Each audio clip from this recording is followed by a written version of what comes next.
See if we can see the owl.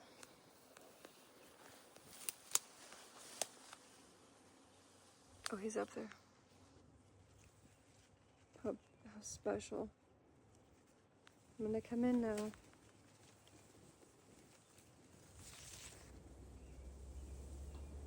Oh shit. Literally. Oh, there's two.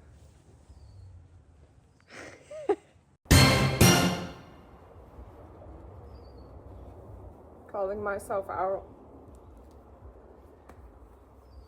I grew up performing for others, and not like performing a talent or a gift or anything like that, but people pleasing, performing in a way in my daily life which pleased others, which satisfied them, their egos. And I love performance. I love the art of performance. It's something that comes up in my own personal art a lot. I just love everything about it. I love acting. I think it's so beautiful. It's something I dream of doing. And I think I can be quite good at. It is a skill of mine. But recently I've been facing this really weird bridge between performance as art and performing to be accepted by others. And I decided to start taking my own advice when it comes to limiting yourself, or not limiting yourself. And the truth is, I have been limiting myself. I had thought that I broke out of that cycle when I started showing up on online media about 5 years ago. I just came out into the world and decided to show up online in whatever way that I was fulfilled by. And it made me really happy. It taught me so much about myself. It helped me learn. It helped me in the beginning not to be caught up by the perceptions of others. I grew up very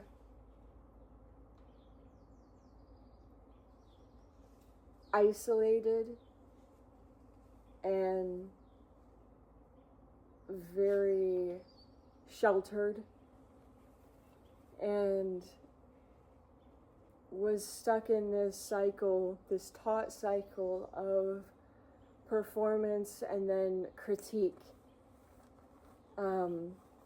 I was critiqued so often based on how I was showing up. And a lot of the times the critique was negative because I was a very free-spirited child. I just wanted to exist, and I didn't want to be told how to show up. Well, I wasn't like disobedient. I wasn't like an unruly child in the beginning, I guess. But I just was very particular, and I was raised to present myself in a certain way, and so I did. And if I showed up wrong according to the adults around me, or in a way that dissatisfied the community that surrounded me, I was punished or publicly shamed. It was very normal in my the community that I grew up in to do that to people, to get them in line, to keep them in line, and to keep them perpetuating behaviors that supported the community. And I broke free from this. It made me incredibly ill. It made me very dissatisfied. It made me very angry. It made me very uncomfortable. It made me not want to do anything because I just felt like everything had to be a certain way or had to be perfect. And according to a list of rules that were unsupportive of many demographics of people, and especially women. And I when I left home, I really started to deconstruct the ways in which I was raised, and it felt incredibly liberating. And that's when I started online media and started showing up in an online space. And I was attacked by my community of upbringing, and I had gone from like this using online media as like a mirror to where I could heal myself and work through my insecurities, to triggering a childhood wound of being criticized for not showing up the right way or in a way that satisfied others. And I reverted. I was disgusted with myself. I just wanted to hide. And I deleted everything off of my platforms, and I had gained some traction, and I was finding community and I was collaborating with like-minded individuals, and that was so beautiful to me because I had never done that, being authentically myself. I didn't get that experience as a young person. And so to be able to have that, I was just like over the moon. I was like, this is so cool. Like, you can just show up like yourself and people just, like, that's okay. And so, but then I was facing this backlash, like large amounts of backlash from not only those who I was raised by, but just like social circles of people that I had known growing up, and an organization that my family was a part of really came after me, or that I was a part of as a child really came after me. And so I reverted, and then I kind of wanted to reassess how I showed up, and I just kept facing this block of like curating my content and my presence online as to not upset anybody or to not trigger anything or to not be divisive at all. And it started really being mirrored back to me in my relationships, my like romantic relationships, my friendships, my business partnerships, this idea of like I can show up authentically to a certain point based on how I'm perceived, and then I'll cater myself to maintain these relationships. And that's not honest. Like that's elusive, and that is harmful, or that can be really harmful, not that's people pleasing, and it's not giving people a honest space to meet you. It's giving them, and it's different than being selective about what you choose to share about yourself. Like I was just specifically doing or not doing things to keep people in my life, and I didn't really realize this until recently, and it clicked because I was like, why am I so afraid to really show up online these days? Like I loved doing this at one point, and this was something that was so fulfilling to me. And then I realized it was just because, or I had circled back to this point of like doing things to make other people happy, and forgetting the whole point of like creating and making art and emitting my own energy, or like channeling my own energy and putting it out into the world, and not caring what other people think, and finding community and collaborating with people and uniting with energy based on that, instead of doing things that make other people happy. And so I've had enough of that. I don't want to do that anymore. It's been blocking me in so many areas. It's unfulfilling. I believe that social media or online media that's something that's very prevalent in online media right now, is selling you an image. And I saw this sticker on recently on my way back to where I'm staying right now. I was visiting this little water town, in this little boat town, and I saw this bumper sticker that said, I forget what it said fully, but it was along the lines of social media something, the myth of perfection. And it was like continues the, a word for continues. I forget exactly what it was. I was frustrated by that because, or like perpetuates the myth of perfection. And it clicked with me, and I was like, oh my gosh, like this is showing up in my physical, because, or like I am being reminded of this everywhere I go, because it's something that I need to work through once and for all. And what's what's crazy is so much of my art and so much of my creation has been about not caring what other people think, because it restrained me so much as a child. I mean, it blocked me from getting to grow up in a way that was like complementary to my own system. It was mostly based on like, I was pushed into these boxes of how I looked, and a lot of purity culture. My phone's ringing. My phone was ringing. I hope it's still working. But there's all this perfection and purity culture, and that's kind of what I was raised on. I was raised on the idea that if you were incredibly imperfect people, but if you follow a certain list of rules, you will attain perfection. And I see that on online media all the time. Like, if you're doing this, then you're perfect. Or if you're, and that's just getting so far away from like what I'm about. And I've fallen for that trap, and I'm so glad that I've recognized it, because it's just stopped me from releasing my creations. It stopped me from really meeting the people and the things that I really want to meet. Like, I don't want to be involved in connection that requires me to be something other than who I truly am. Amen.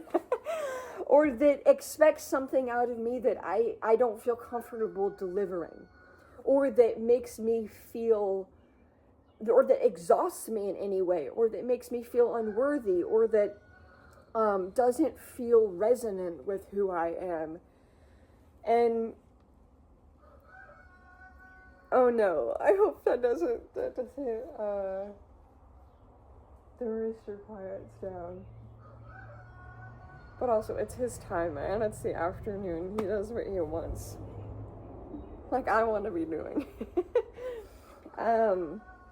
So much of my art in my younger years was just about exploring the unknown within myself, and exploring sides of myself that I never got to explore. And if I did, I would be punished or publicly shamed or humiliated.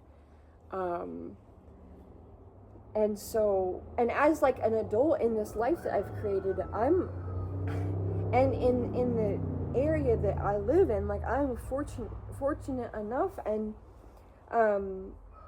I have the privilege of showing up authentically without being persecuted anymore. Or like, if I choose to share my life online, I understand there will be certain, criticism or hate, and I'm fine with that. Like, but I'm in this place right now where there's like really it's not like it was when I was a child, and I understand that wound goes really deep, and it's tied to some of the most vulnerable parts of me. But like, my art and my creativity and who I am is more important than what other people's opinions are of it to me. Like that, I don't want that to block me any longer from what I want to share with life and how I want to co-create with this life.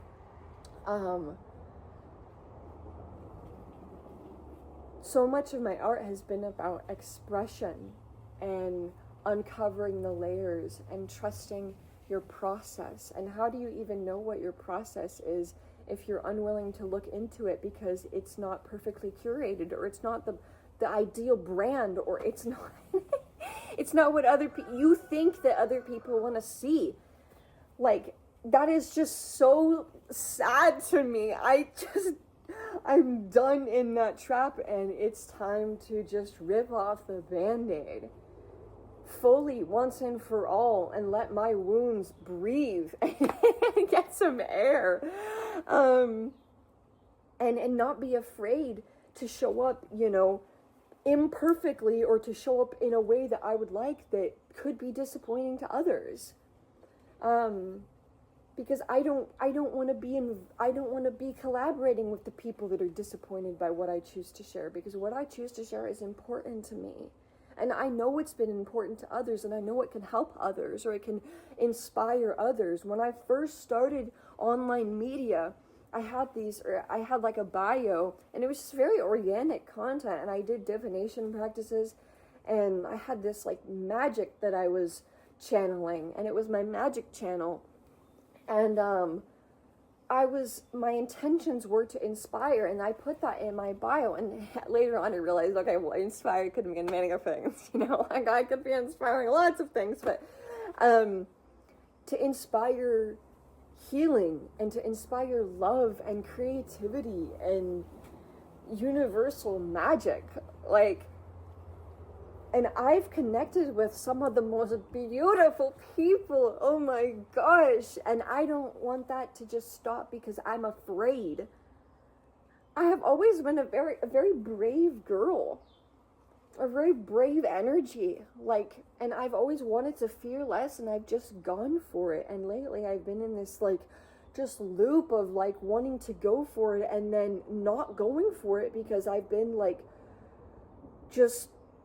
I don't want to hear any criticism, or I don't want to hear any feedback, or I just want to be happy with my creations. And I can still do that and put them out into this world and choose not to let criticism bother me. I used to when I first started too, criticism was really cool to me because it was this cool mirror of okay, well, this is how I'm being perceived, how can I use this to further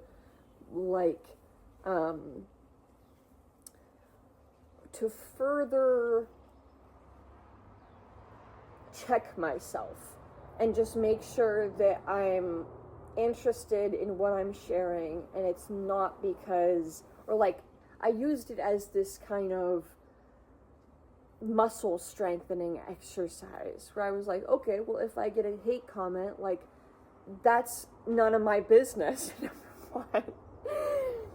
And also, I wouldn't put a hate comment out into the world.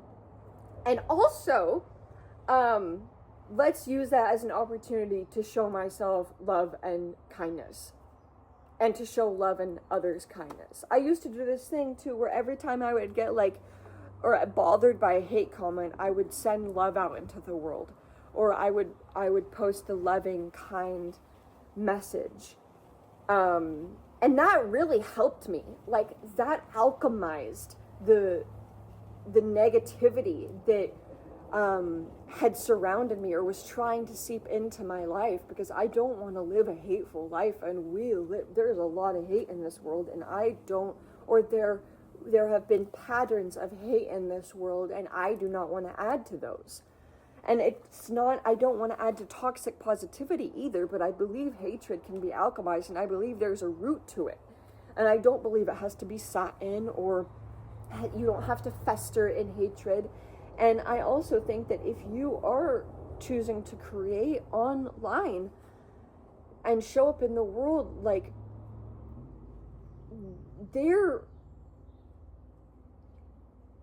you have to work past a certain level of succumbing to the negativity, because there's negative and positive energy, and how people choose to emulate that is different, or everyone's different how they choose to emulate that.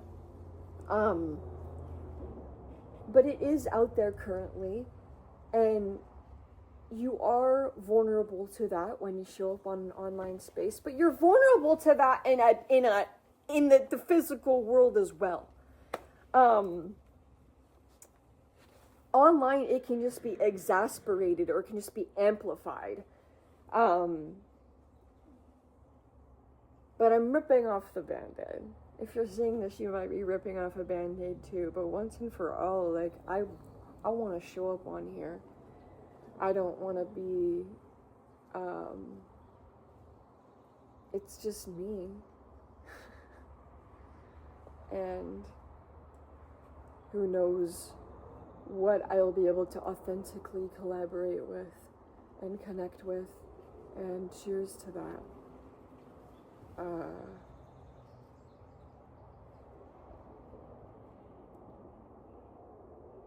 Here we go.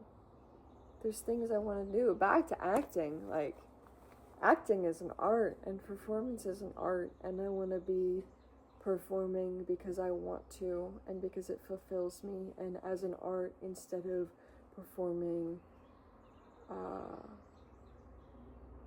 to make others, to satisfy others. If there are others satisfied along the way, cool. Maybe we can connect and make some really cool things to put out into this universe. But I'm diving into an unknown. Oh, and you can come with me. Or not. I found a stool. Standing on the stool in my tufts.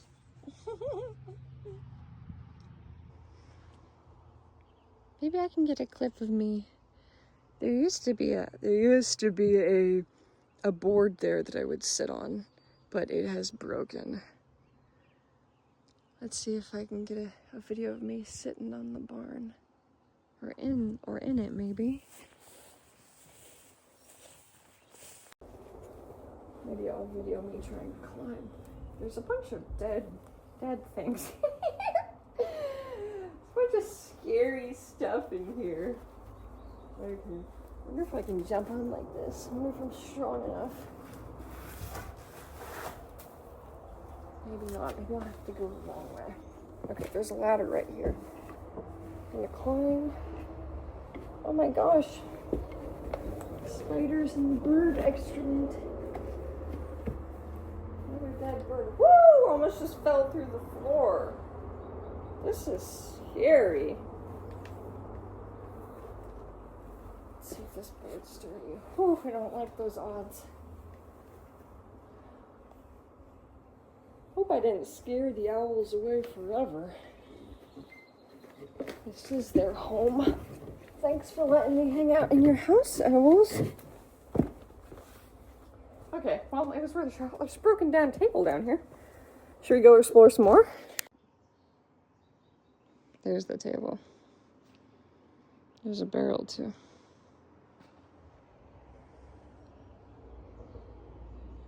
Bike.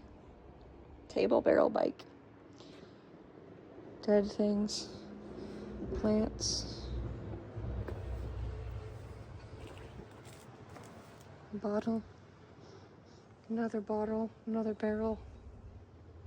Should we go explore back there? I don't want to get bit by anything. We got some real big old spiders out here.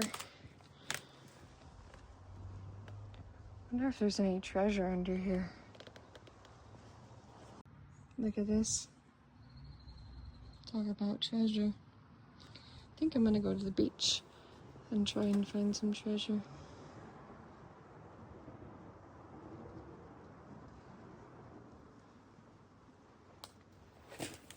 Me and my tufts go everywhere. I love my tufts. It's me and my tufts against the world, and these tufts have a surprise. So comfy. I had a tattoo artist that recently did a collaboration with Extra Tough in my hometown, and it was so special. Tractor parts. More barn.